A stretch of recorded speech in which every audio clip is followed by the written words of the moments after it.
So my pleasure to again introduce Dr. Eamonn Wall, who lives in St. Louis. He is a professor of Irish Studies and English at the University of Missouri, St. Louis.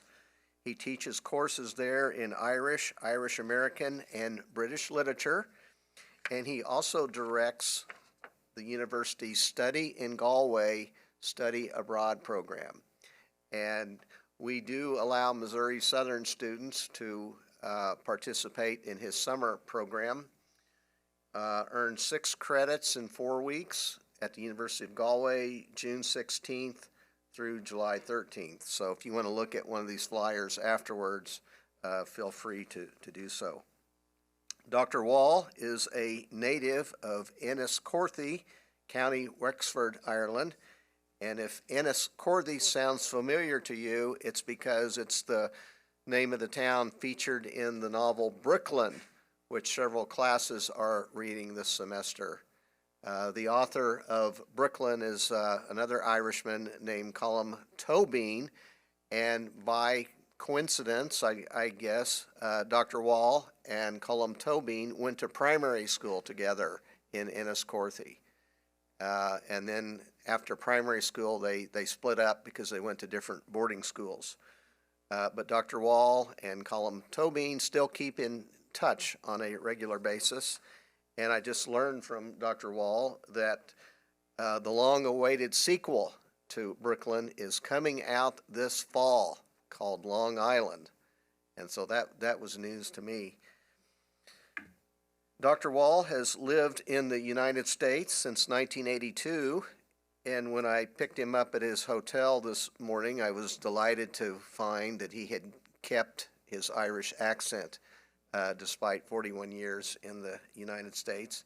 He was educated at University College in Dublin, not Trinity College, University College. He made reference to the rivalry between Trinity College and University College in his presentation last hour. He was also was educated at the University of Wisconsin-Milwaukee and the City University of New York, where he received his PhD in English. He is the author of 3 prose books and several collections of original poetry, and he's going to be reading some of his poetry in this hour's presentation.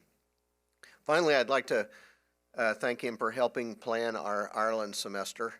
He was one of the first people we consulted when we were organizing the events, and he recommended several of the speakers and a couple of the films that we're showing. So once again, please give a warm Missouri Southern welcome to Dr. Eamonn Wall.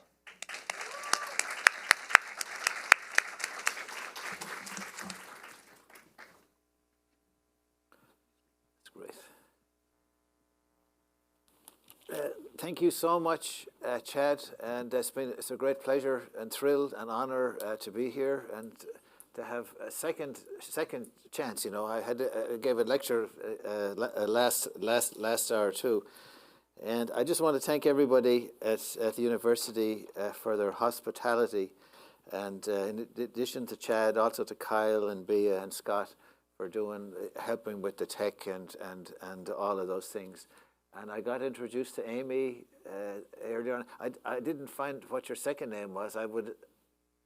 Gates. I would have more formally said I was introduced to Dr. Gates, but I just, you know, so it's very, very nice to meet you, and so it's just great to be here. I suppose there are rivalries between colleges, and if somebody said to me in America, "Where did you go to college?" and I'd say University College Dublin, and they'd look and say, "I never heard of that. It mustn't be very good." And I'd say, "Well, James Joyce went there." You know, so then that's the answer, right? You know, so all right.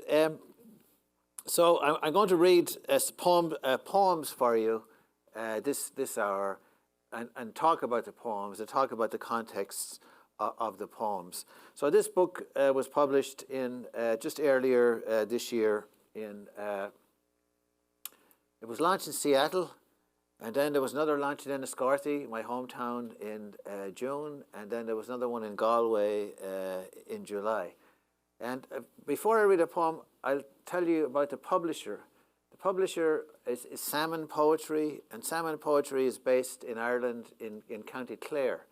And it was founded by a woman called Jessie Lendenny from Arkansas, who went to live in Ireland about 50 years ago, has been in Ireland since, and she was living in the west of Ireland, and she was concerned that writers from the west of Ireland, that region, were not being catered for by other publishers. She was also concerned that women poets were not being published as much as they should. So she set up this publishing company, and now it's an international publishing company. It publishes writers from Ireland, but also quite a lot of writers from the US.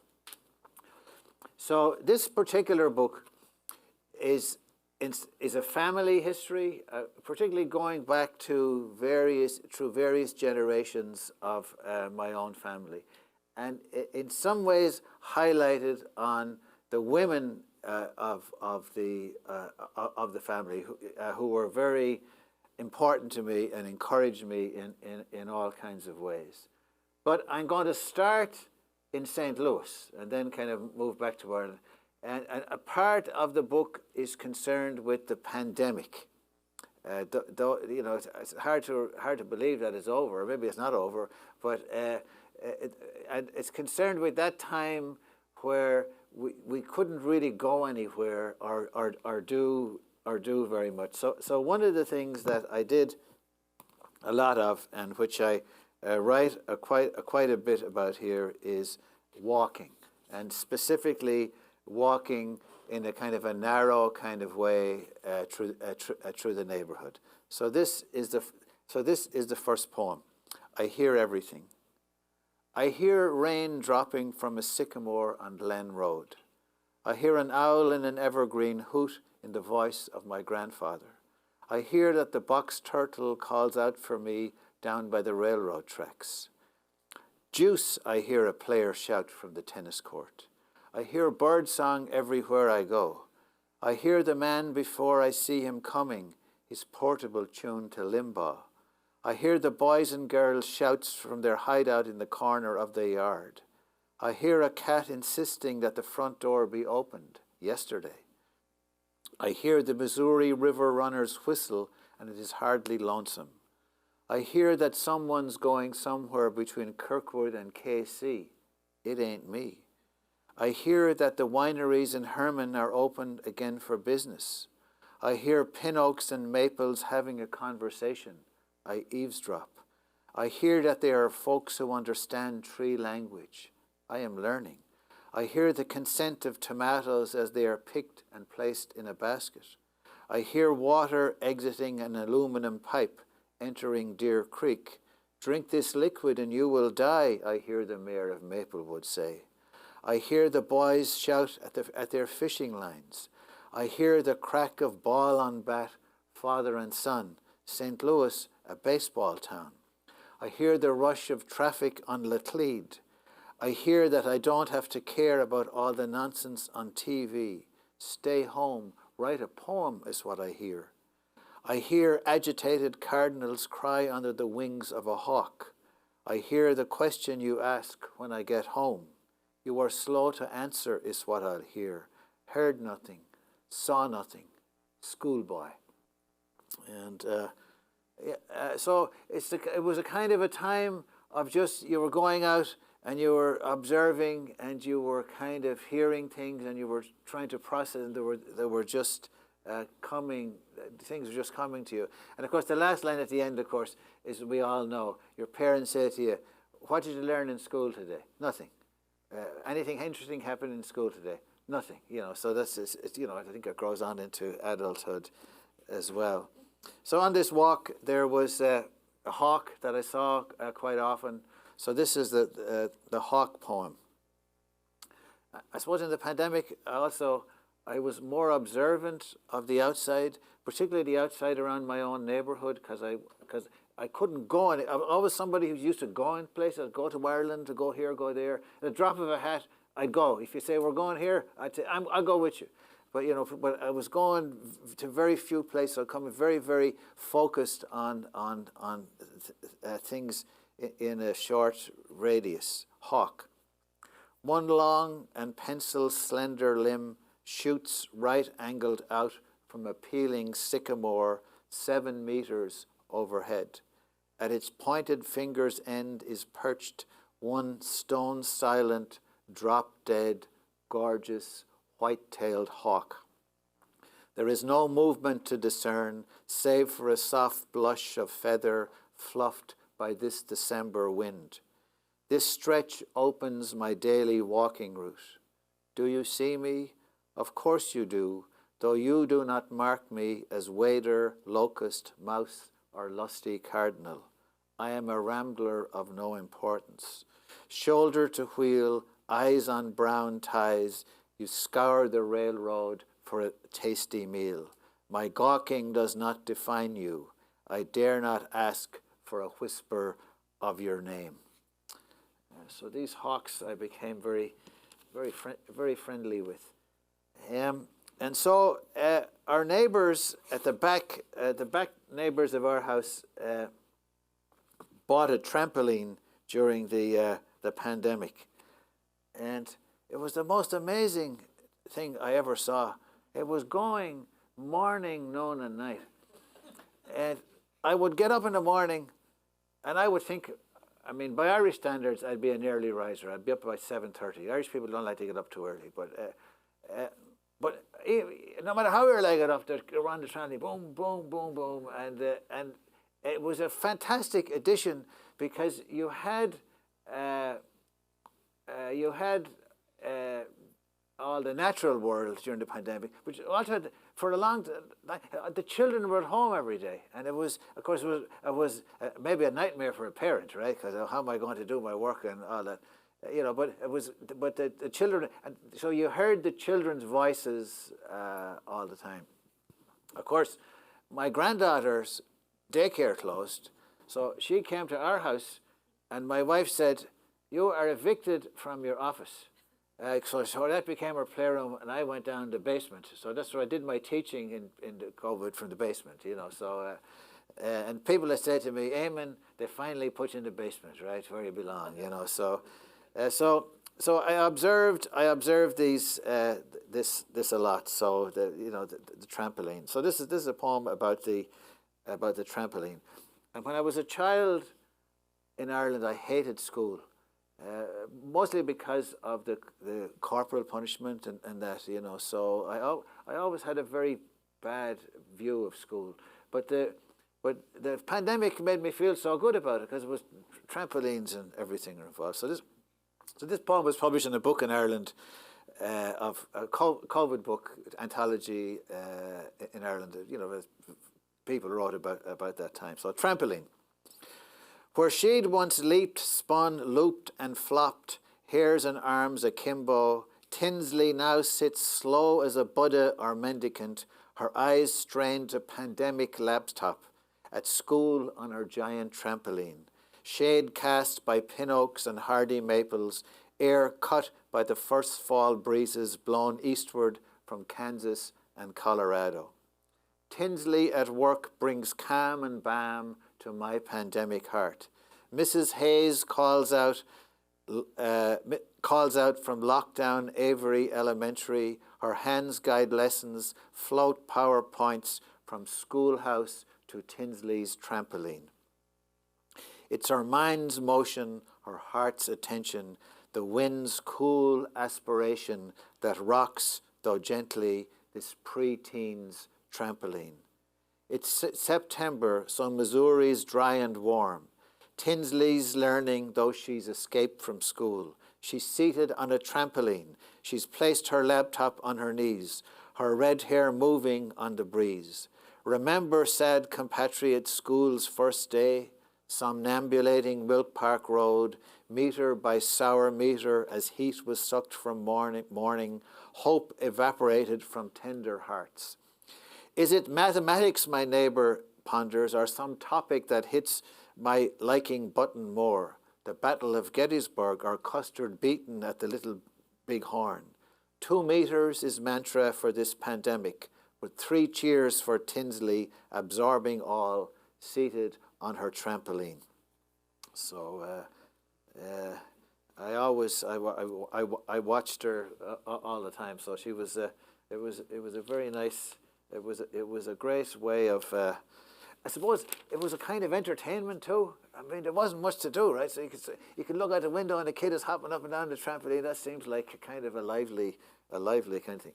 Any trampoline people here? I was going to. Anybody got a ever been on a trampoline? Okay, yeah, lots of people. What's your name at the back? Yeah, have you been on a trampoline? A lot of fun. So much fun. Okay, you recommend it, right? Oh yeah. Okay, and then over here, what's your name? Emily? A trampoline person too? Yes. And you recommend it? Do, yes. Okay, all right, very good, right. So yeah, and it's we maybe if we had more trampolines, the world would be a better place, right? That would be my thought for the day, right? You know, if I were a kind of a religious preacher type, my thought for the day is that we need more trampolines, right? Of course, the trampoline manufacturers would be very happy. All right, so we all felt very low at various times during the pandemic, but this is the last poem in the book, and this is a positive look on things. So my neighborhood is called Webster Groves. If you cross over Deer Creek, you get into Maplewood. So this is footbridge to Maplewood. Slack water caught in shadow warp of winter trees, iced over. Moments I stand on the footbridge to draw breath with ancestors. I cross, hawk's breasts white on the limb, impassive, imperial. I walk, swivel through a stile as minutes drop into an hour. I return. The ice has melted. The sky is open. The sun's warming. Everything is turning.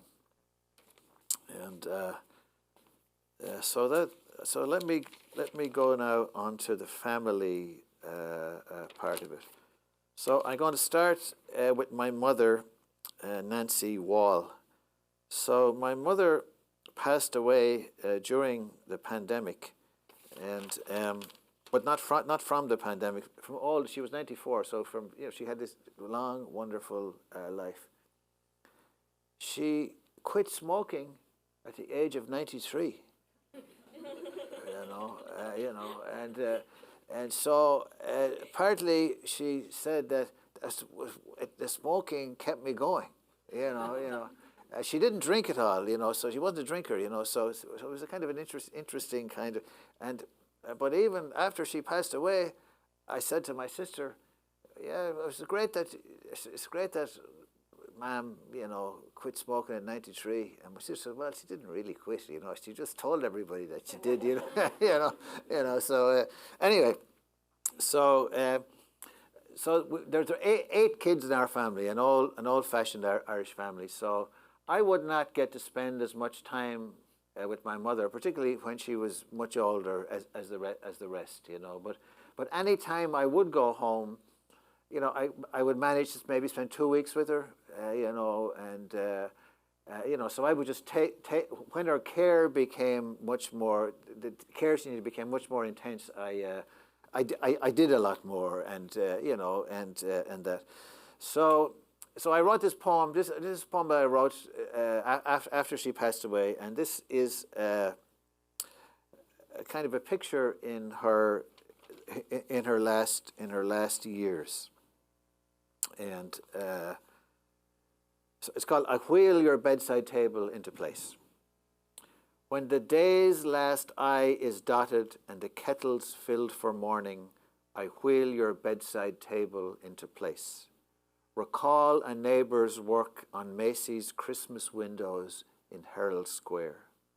He was an adept arranger of nutcrackers and elves, everything shaped into place. I planned this night's arrangement as over platters of meats, your hands once guided into place, slices of ham curled delicately as bows shaped into communion here. There are gifts that cannot be taught, tremors of craft grafted in place.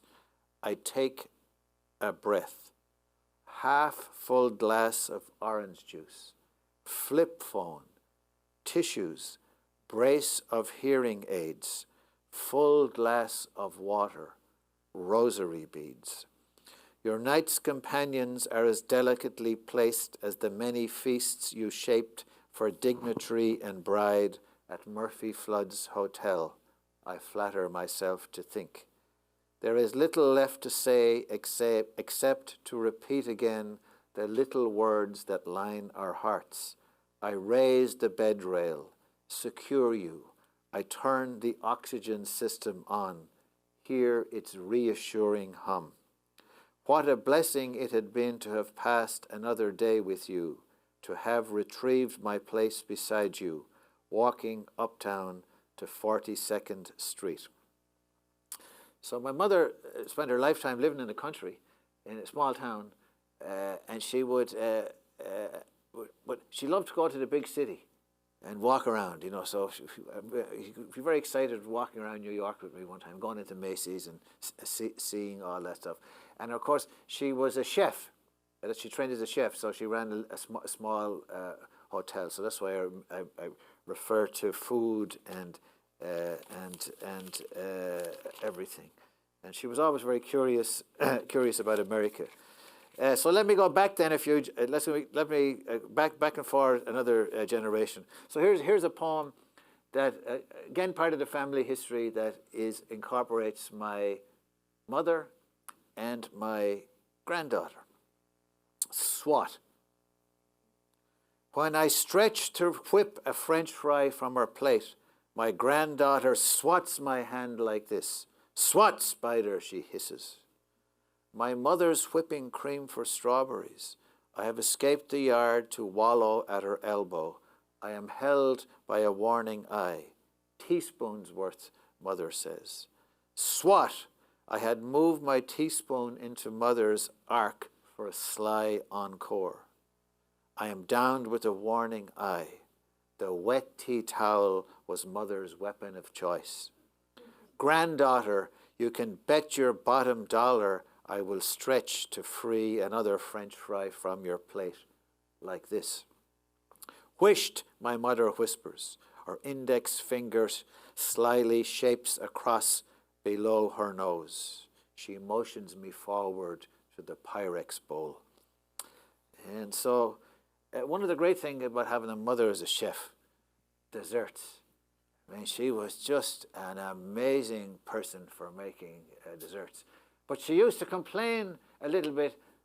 She'd say, here I am living in the country, and all the people come into the restaurant, all they want is potatoes and cabbage and beef. I can make a whole lot of other things, but if I make them, nobody will eat them. But nowadays, of course, Ireland is different, right? Nowadays, has this much, better cuisine, I suppose.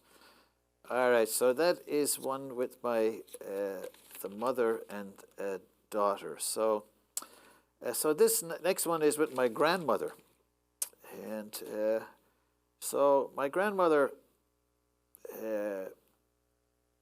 She lived with us after she retired from the business. She started the business, the little hotel. And then when she retired, she lived with us. So, and I was the eldest. So I'd come home from school, and every day she'd be there, and she'd sit me down, and she'd make me a cup of tea and toast, and we'd chat, and of course, it was fantastic. But of course, I didn't realize at the time how fantastic it was. You know, that she was giving me this time, and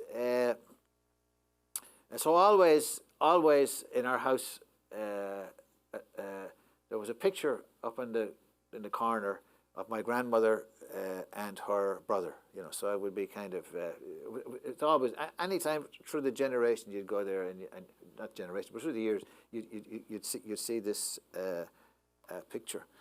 My grandmother eloped. You know, my grandfather came home from England. He was working in England, and they fell in love. And he said, our family was kind of farmers, kind of wealthy people, and he was kind of didn't come from wealthy family, so they said they were going to elope. So they were running off to England, but they were caught. They were dragged back, you know, and so then her family kind of gave her some money to set her up into business, and my grandfather got a job, and so otherwise I'd have been born in England, you know, and I'd have been an English person, you know, which would not be too bad, you know. I mean, we have problems with the English, but you know, not all the time, you know. So and. You know, so all right. So this is this poem is about my grandmother, but it starts in the at the Audubon Center around the confluence just outside of St. Louis. You know, where the rivers, all the great rivers meet. Red-winged blackbirds. Through field glasses, I observe one small flock of red-winged blackbirds busy about the Audubon Center. The viewer narrowing space to single frame, while dreadlock lines crossing over top, whir rhythms sweet as monks my chant compline. Seed has been rattled to earth, grasses through lens magnified. Of wind, grass, and bird sound, no hard register rebounds indoors, though as song I intuit warbling ear to ear, sweet as a lover's purr. Nowhere, guns, booty, murder, mayhem, not even the whiz-cut of an automobile. Like my grandmother, the red-winged blackbirds do no harm. We sit in the 1960s, side by side at the kitchen table, drinking tea, afternoon running along as its own great fearless river. At my back today, 2 miles away, swoons tied together confluence of the Missouri and Mississippi rivers, red-winged blackbirds returning to the frame to feed. Grandmother taught me how to be for silence watchful and how to merge with it, then float away. So she was a wonderful person. One day, I came home from school, and the front door was, those days the front door was always open and unlocked, so I went in the door, and it was late in the afternoon, and so it was November, and so usually the lights would be on at that time because it gets kind of dark in Ireland about 3 o'clock in the winter time, and there was nobody around, so I went into the kitchen. I opened the kitchen door, and my mother was there, my father was there, and my grandmother, and they were all sitting at a table crying. And I couldn't believe it. I said, what's all this about? And it was around the time of the Cuban Missile Crisis. So I thought maybe this is the end of the world. You know, that someone had told them the world was going to end in 5 minutes or something, and there they were all crying, you know. But of course, it was the day that President Kennedy had been assassinated. And they had just found out the news, you know. And of course, they were there in the room. And of course, it was like, particularly for Wexford people, we felt it because the Kennedys were from Wexford, so we felt that the Kennedys were not. They were American, of course they were American and all that. And they were Irish, of course they were Irish, but they were really from Wexford, you know. It's a scene that I always remember with my grandmother, and it's something I would never forget, you know, that particular day. All right, so I'll read just one kind of a longer piece. This is the title poem from the book, My Aunts at Twilight Poker. When I was, my father was a journalist. I have poems about him in here today, but I'm not going to read those. But so he bought a house beside the seaside after he got married for £200. People said, "You're out of your mind. Spending £200 on a house beside the sea, that's a kind of a wreck." So, of course, subsequently, I mean, it's been worth a lot more than £200 now because it's right on you just look out in the sea, you just walk down the hill and you go straight into the Irish Sea, you know. So anyway, because it was a good thing for our family because there were 8 kids. So we were sent there for the summer to get us out of town because if we were in town, we'd be running around going crazy, you know. And so But so a lot of the time, my aunts would come to play poker. So I would, and I was the eldest, so I would play poker with the aunts. And as I got old enough, they taught me poker and all that. And of course, you learn the history of the family in these ways, because they'd be kind of drinking, so they'd be saying things that they think that ordinarily a child wouldn't hear. But you'd hear them and you'd remember them, right? You'd say, "Oh, I didn't know about that." Or, this person, So there was this kind of thing. But also, I wrote this poem too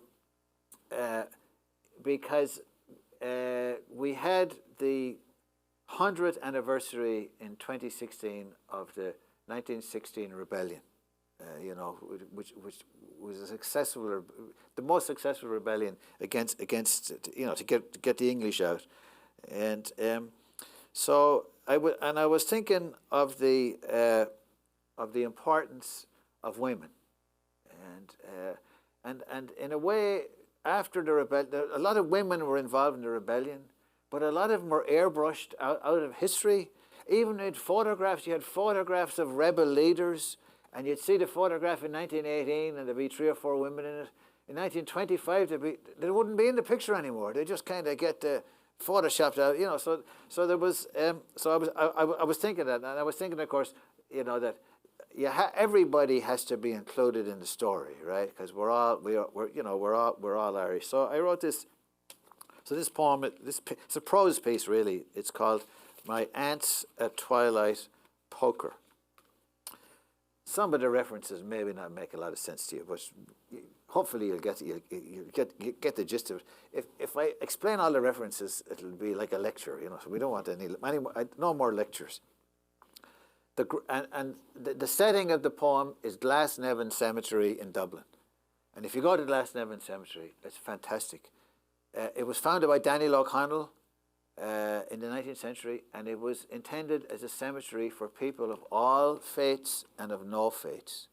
And it includes Daniel O'Connell is buried there, De Valera is buried there, Parnell is buried there, Hunger Strikers are buried there, Maud Gonne is buried there. Everyone is there. So anyway, the ground in front of Michael Collins' grave is covered in wreaths of flowers. One yellow coreopsis has been placed where the uncrowned king of Ireland lies. De Valera's grave is hard to find. I seek it out to favour my father, who earlier this year left this world for eternity. Someone leads me a mazy way along the avenues. My godmother, the chief suspect. She was General O'Duffy and Gareth Fitzgerald to her core. Other memorials and graves are easier to locate. I linger in Glasnevin Cemetery this autumn morning for Jim Larkin and Maud Gonne, and think hard for hunger strikers, young and old. Rooted to the path, a tour guide removes silver spectacles with a cloth handkerchief, and with the cloth handkerchief wipes them clear of rain. He'd smiled when I sought directions to Brendan Behan's final resting place. An empty pint glass marked the author's headstone's eye. 2. My aunts gathered at the table had invited me decades ago to join them for their game of Twilight Poker. History, politics was their given subject. Whiskey, vodka, their drinks of choice. We were country people then, and remain so still, and have never lacked for sophistication or wit. And we probably have country people here too. So by then I had commenced with foam and razor while spouting hard opinions. My aunt and godmother lit another menthol cigarette. Others, my mother amongst them, gathered cards and refilled glasses.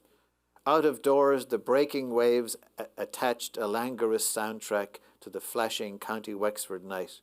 If I listened hard for what my aunts revealed, I lost my shirt at cards. I quickly learned to listen as I played. I discovered that 4 of any kind beats a full house, that Collins, all hands down, was superior to my namesake De Valera. 3. Earlier, I had wiped mother's dinner table down and crusted, before cutting into quarters, plates of buttered sandwiches. I sat by the kitchen door awaiting the wave of my aunt's arrival. I am a grown-up of their world these days, who plays warm hands they dealt decades ago. 4. On a rowdy double-decker from Glasnevin Cemetery back into town, I sink down into seat metal and blue plastic, 3 dead ants screaming uproarious liquid laughter in my ears. The day brightens, I tap my foot to the Dublin beat. This racket wrought by teenagers on this bus is the driver's problem, not mine. My mother lives amongst us still, a single light shining from her bedroom window at the bottom of the hill. More than her sisters, she reasoned as she spoke. She did not drink and ranked superior at cards. A freedom to let go was one gift she has passed along to me. 4. Now we have arrived at the great centenary. Pierce, Connolly, Plunkett, and all of our great heroes were called to the GPO to liberate us from the horrors of Saxon servitude. I have descended from the upper saloon, dropped off by Cleary's clock. Though their names are unrooted on Pantheon stone, Kathleen, Teresa, Margaret, Nancy, their wisdom floats generation to generation, topping each glass, savouring each waiting plate.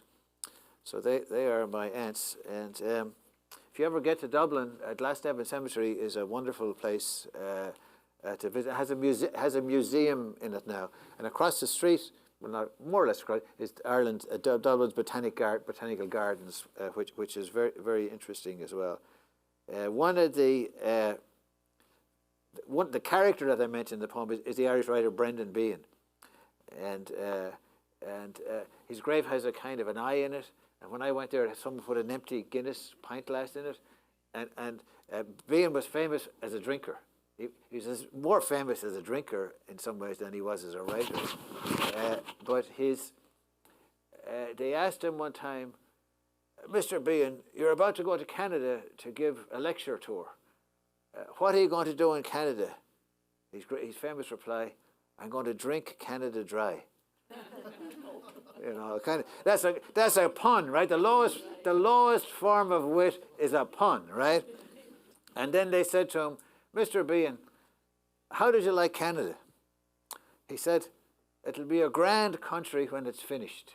He didn't, which did not endear him to the house. Behan is a marvelous writer, and his great play is The Queer Fellow, and it's a play about capital punishment. And Behan had spent a lot of his childhood in prison.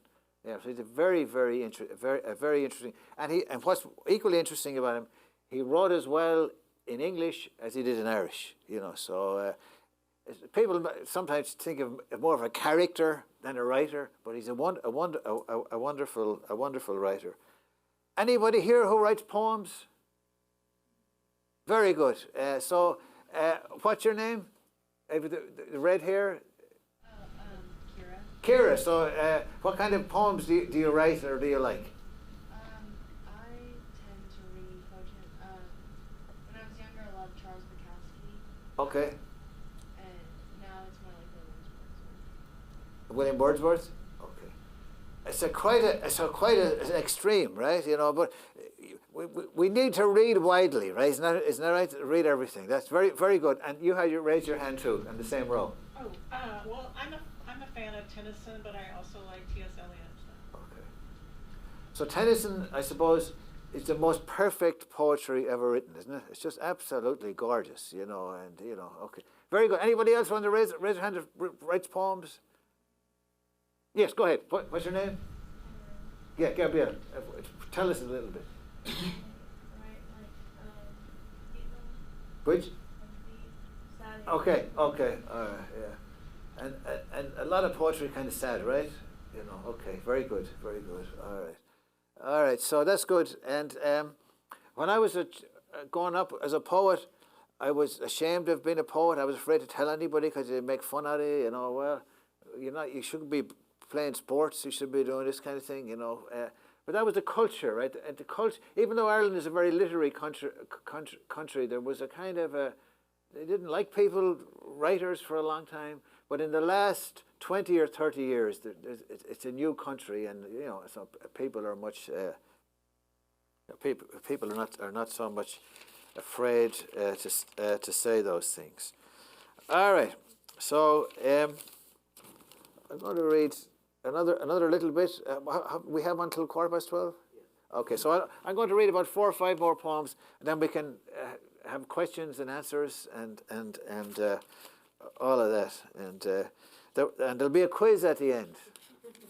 I don't think, right? All right, so let me. County Wexford is it's called the sunny southeast. So we have the best weather in Ireland. Now the locals will say, well, that's really not a great thing to boast, really, because the best weather in Ireland might not be that great. But we do, we grow a lot of very good crops, barley, but we also grow most of the fruit in Ireland. So, and the big fruit in Ireland, in Wexford, is strawberries. So wherever you go in Ireland in the summer, and you'll see people selling strawberries on the side of the road, and they'll all say Wexford strawberries. And if you put Wexford, it's supposed to indicate to people that they have higher quality. That some people say, well, people just put Wexford on it, but the strawberries could be from Cyprus for all we know, right? So a childhood ritual was picking strawberries. So here's picking strawberries at Robin's of the Moyne. And Mrs. Robin was my grandfather's sister.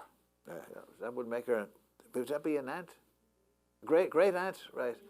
And she was very interesting too. I didn't write a poem about her, but maybe I should have.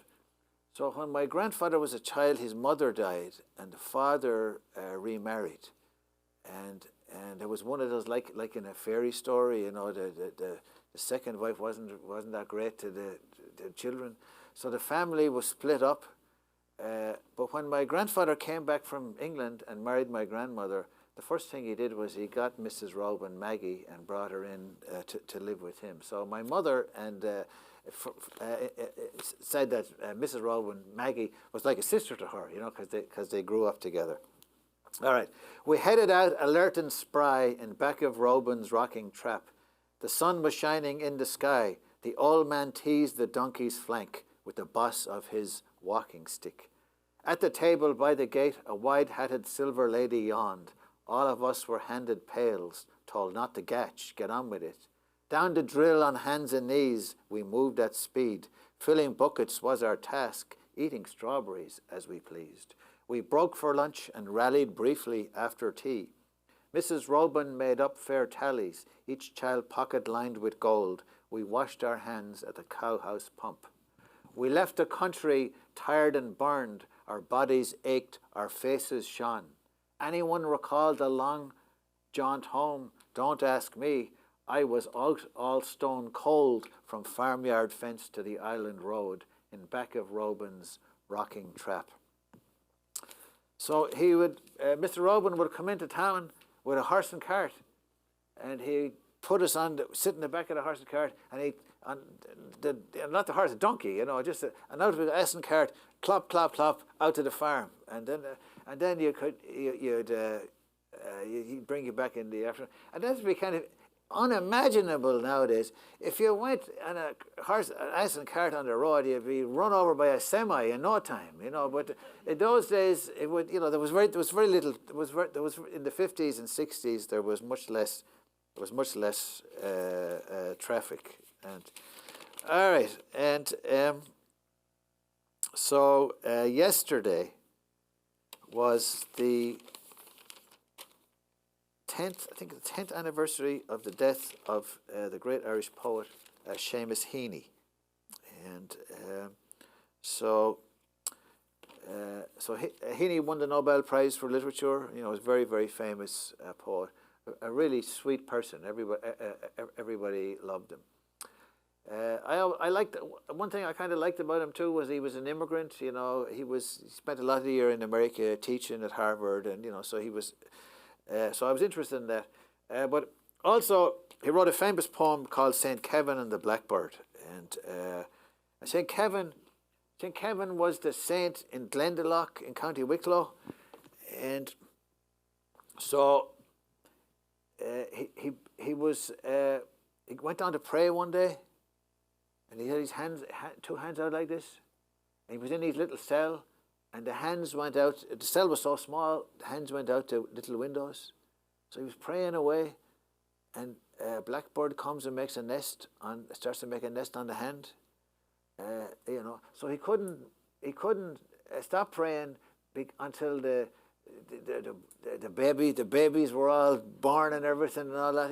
So it's one of the famous Irish stories. St. Kevin and the blackbird. So and Heaney spent a lot of time near Glendalough. It's in County Wicklow, near Dublin. So this is my little tribute to Seamus Heaney. Giodo Glendalough. Tighter than a monastery cell is this airplane seat I am planed and fitted to, pressed towards Ireland. If in cruciform my arms stretch left and right, the steward's cart is halted, my neighbour's screen divided. Up here, no blackbirds alight to settle in for nesting, fields now visible across my sleeping companion's palms. Cloudy, hazy, I walk the trails today of Glendalough to purge the body, loose the mind of the tight confine of the day before. Oaked and spruced, mist sprinkled, water warbled wood and sloping sweep to lakeside. All spirits now lurch to perch aloft, then drop to whip to water waves of antique liberation. Seamus Heaney. I am among fellow migrants safely landed home to inbreathe fragrant prayers, Father's ferry on the wind. And so if you get to go to Ireland, Glendalough is a wonderful place. All right. So I'll read one more poem, and then we can have any questions. So, did you ever read The Catcher in the Rye? No, you heard of it. Even if you haven't read it, you heard of it. All right. So this is a poem about J.D. Salinger, and it's about my what would you call it? Brief moment of fame, or something like that. So when I was a student in New York, I used to go to the Gotham Book Mart on Diamond and Jewelry Row to buy books.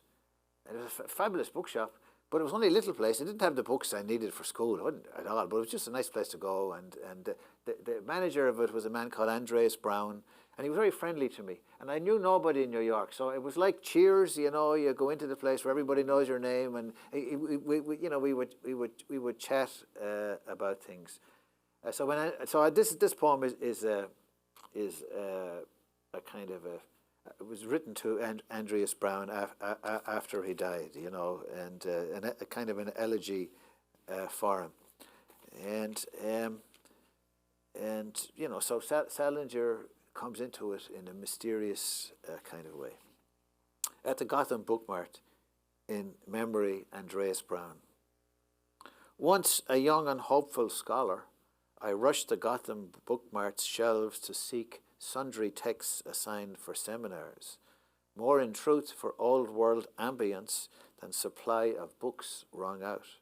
Sometimes your eyebrows raised, Andreas, on bearing witness to an author's name in bold print on my CUNY syllabus. Once I asked of you, does Salinger still come in to browse on odd sorties home to New York?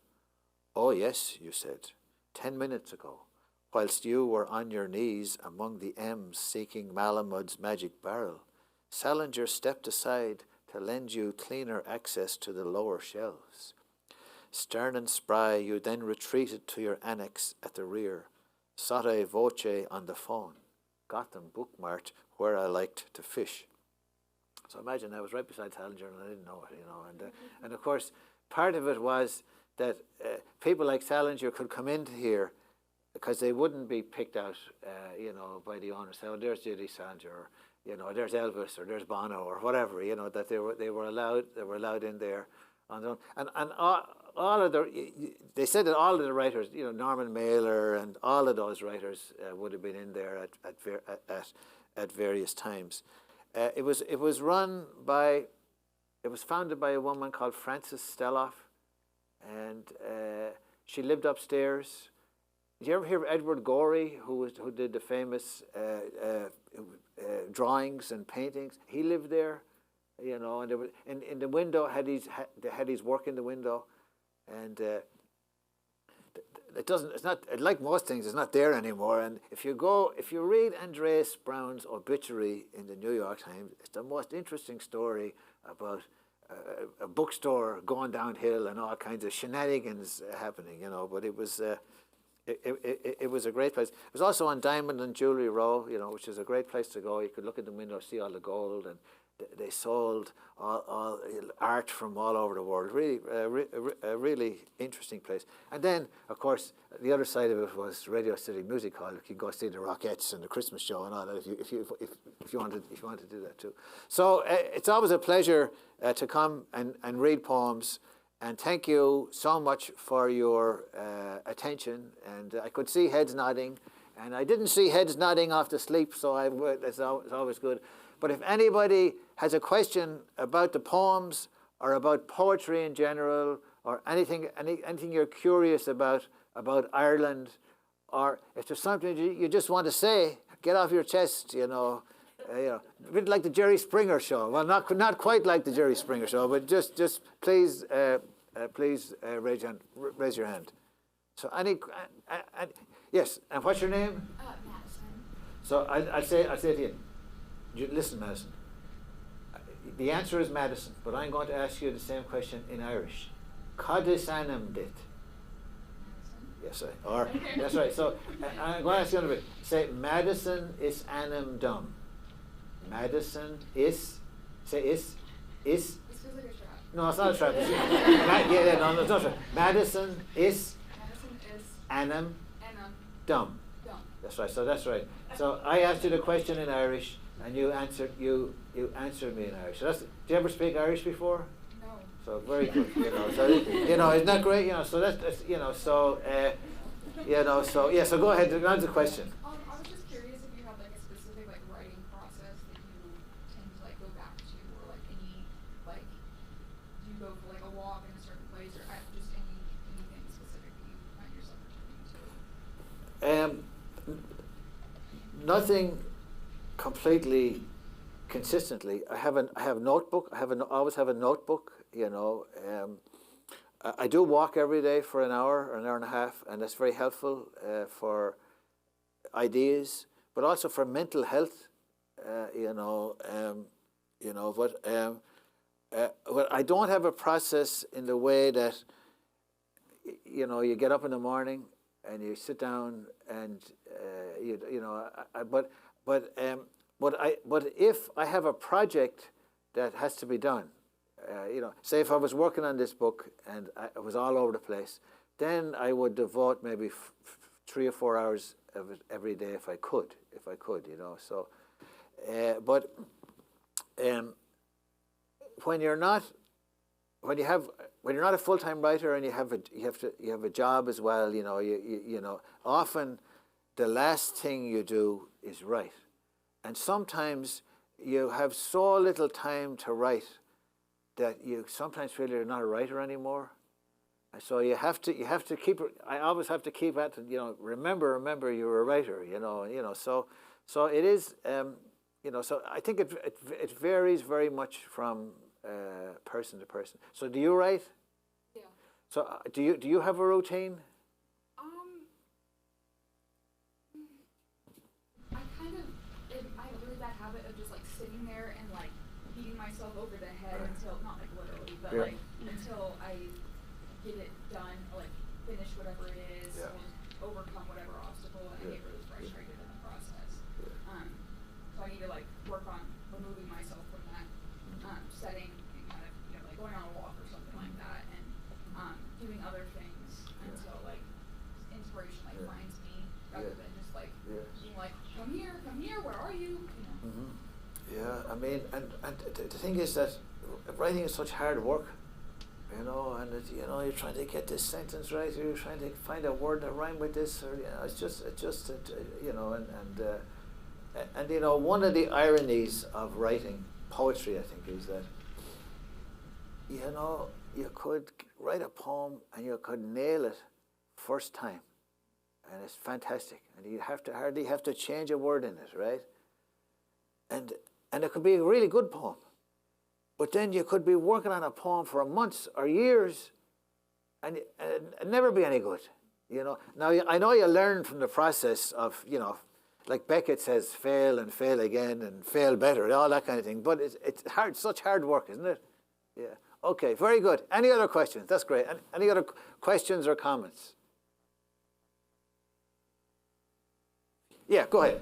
Just tell me your name again. Kira. Kira, go ahead, Kira, yeah. You asked favorite poet of ours. Who's your favorite? So I like a lot of poetry. Particularly, I like American poetry. And B was here, and so one of my favorite poets is from Kansas. We were saying about she's from Kansas. William Stafford. So he's a poet that I've always adored. And he was a controversial kind of poet, but a wonderful poet. People used to say to him, he'd give a reading, and he'd say, "That's not a poem. I don't think that's any good." And his answer was, "Write your own poem." Which is So I like him. I like a poet called James Wright, who was originally from Ohio. And among the Irish poets, I'm very fond of Eamonn Boland, poet. She passed away a few years ago. Among the older poets, I love Christina Rossetti. I'm very fond of her work. I'm a big fan of the Brontes, particularly of not just the novels, but the poetry of the Brontes. But I like you were talking about Bukowski.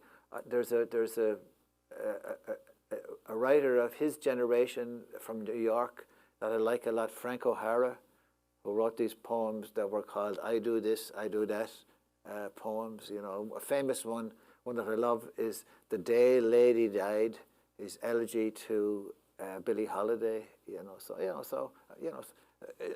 I'm a bit like a sponge. I'd read all kinds of poetry in translation and everything. But we were in Ireland. The Irish education is a very humanities-based kind of so we got a lot of poetry in school. And poetry in Ireland is considered a national art form. So we got a lot of it. And we got it in English and we got it in Irish. And in secondary school, the last 2 years of high school, we had this fabulous anthology called Soundings. And it included like the hard Yeats poems, like among school children. I walked through the schoolroom questioning a kind old nun in a white hood replies. The children learned to cipher and to sing, to be cut and sewed, we needed everything in the best. We did the hard stuff. Eliot's Prufrock was in it. We were reading this when we were 16 and 17. This was the greatest. Emily Dickinson. You can't forget it. I felt a funeral in my brain. And you say, "Wow, this is it," because we never read anything like it before, and so we had all this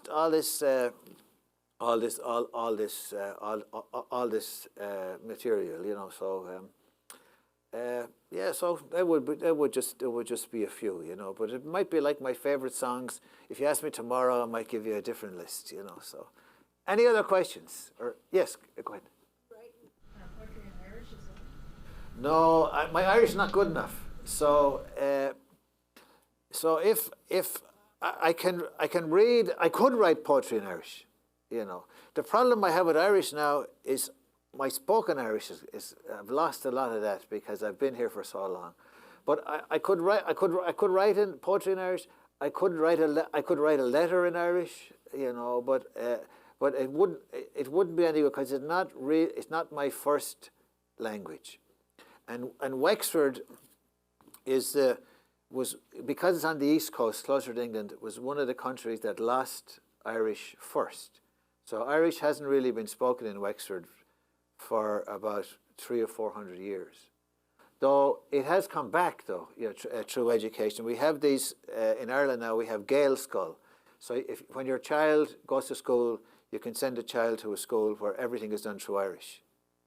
So this has had a great effect on bringing back the language. So nieces and nephews of mine speak fluent Irish, and what's interesting about them, though, of course, the education is still kind of old-fashioned. They speak fluent Irish.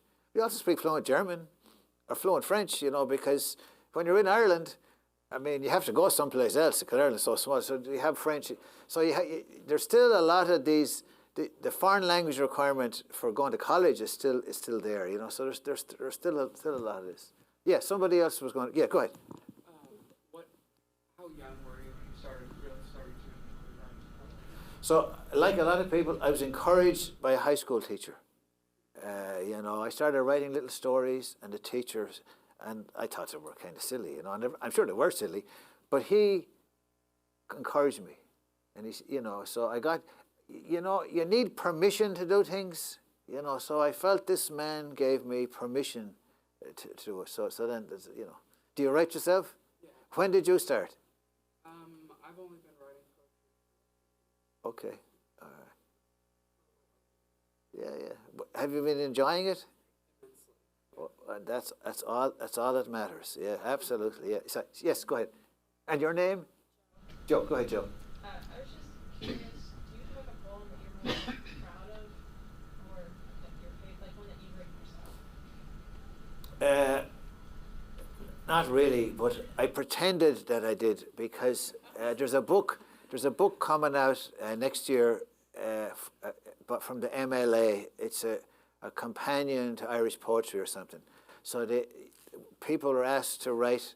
Writers are asked to write about a poem of theirs that So the one I picked was one that's been in a lot of anthologies. So I kind of said it's a favorite of other people, maybe, or more people have read.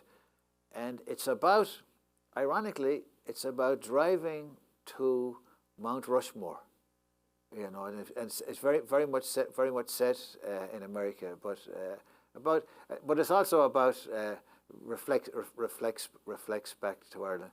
It's called Four Stern Faces, South Dakota. So it's about 20 years old. So yeah. That was my dishonest answer. Yeah. Well, but it's very hard to have a favorite poem of your own. Because you'd have a favorite poem of other people. And if you say, I have a favorite poem of my own, you kind of give the impression that you're reading your own poems, which is not, it wouldn't be a good thing to do, right? It'd be like if you had a new car, you'd be just endlessly walking around the car and people would see you admiring your own car, so,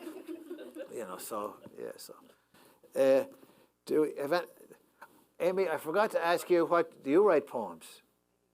But my colleague Dr. Dow does. Okay, all right. Who? Okay, yeah. So, do you want to tell us a little bit about? Or join in the discussion. Join in the discussion. So go ahead. Yeah. Go ahead. Yeah. Do you have a favorite poem of your own, or do you have a writing process? I'm trying to get back into a writing routine now that I have been in this job for a few years and finally getting back into writing a little bit more often. But I did have a question. Yeah, go ahead. Yeah. This is not about me. When you read your first few poems and you were talking about the pandemic and taking walks and watching the kid on the trampoline, I was thinking a lot about like relationship to craft, specifically theater and rhythm and the romantics and their relationships with walking. I was curious to know if maybe some of those observations of like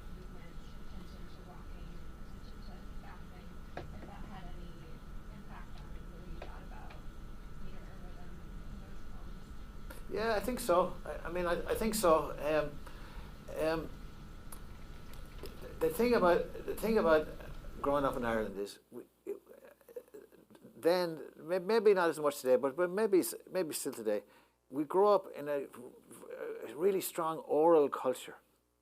So we're working with rhythm and rhyme and assonance and alliteration from the moment we're born in the songs and everything, you know. I'm very much aware of it, but a lot of it is, I think, is kind of encoded in me, you know, from childhood. But I am, you know, very much, you know, aware of the need. In poetry, you have to work with sound, you know, and everything, sound and sense, and all, you know, that kind of stuff. I'm inclined to resist a little bit, well, a lot. I'm trying to resist, you know, pentameter and that kind of stuff. But instead of that, work with sound and other elements. But I'm always aware of it. Some of it comes naturally in a draft. Other times it's something that needs to be worked on, you know, to make it kind of work a little bit better, you know. So yeah, so it is.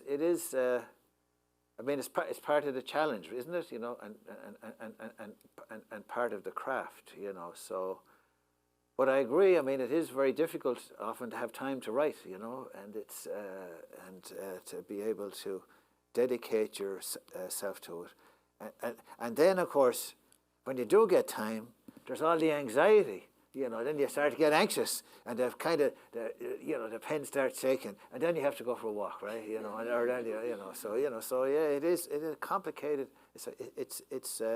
But worthwhile in the end, right? You get something done, and it's fantastic. Any other maybe one more question, or one more comment, or one more thought? Yes, and what's your name? Justin, go ahead, Justin. Kind of similar to Madison's question, but like specifically on like, do you ever go through prolonged periods of writer's block, and like, how do you get past that, or you know, how do you like get back like a spark of creativity if you're not experiencing that?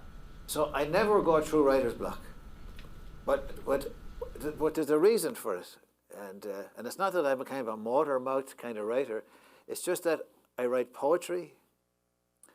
I write literary criticism, I write personal essays, and I do book reviews. So if I'm banging my head against the wall on one, I just put it aside and go on to something else, you know. So I do get writer's block, but I get around it by going on to some other kind of writing. But I also have in my mind, it doesn't matter how bad it is, just write it down, you know. It could be, and it may be, it's bad, and it's always going to be bad, you know, bad to the bone, right? But it could be there's something in there that I may be able to rescue and make. So there's one poem in this book, the longest poem about Enniscorthy, called The Malt Stores, and that was written over about a 10 or 12 year period. And my answer, Twilight Poker, the little prose piece, was written over maybe six or 7 years. So sometimes you can get things to work over time, even, you know, but other times, other ones are just going to bin, you know, because they can never be made to work. Do you get writer's block? Yeah, like a lot. How would you go about fighting it? Well, kind of what you were talking about, like, because I'm a musician, I went through like a year-long time where like I couldn't write anything. So I just switched to like painting and like drawing. And that kind of like brought me back around to music. So just like. So just like with me, maybe with the essays and that, you know, but there also there are writers who have had long fallow periods, and then will come back 10 years later, and musicians, right? You know that and there's a lot of credit given to being very productive and producing stuff all the time, but also there's another way of looking at it, right? That if you do less, but it's of higher quality, right? I mean, because we don't always get impressed. We're always impressed, how productive that person is, but but there's also there's writers. There's an Irish poet, Maya Cannon, who's a wonderful, one of Ireland's greatest poets, and she's the same age as I am because we were in college together. But for the first 20 years of writing, she published maybe 2 or 3 tiniest little volumes of poetry. But you'd give your left hand to have written 3 or 4 of them. They're so good, So it's you have to be patient in some ways. Well, it's hard to be patient, right? All right. Okay.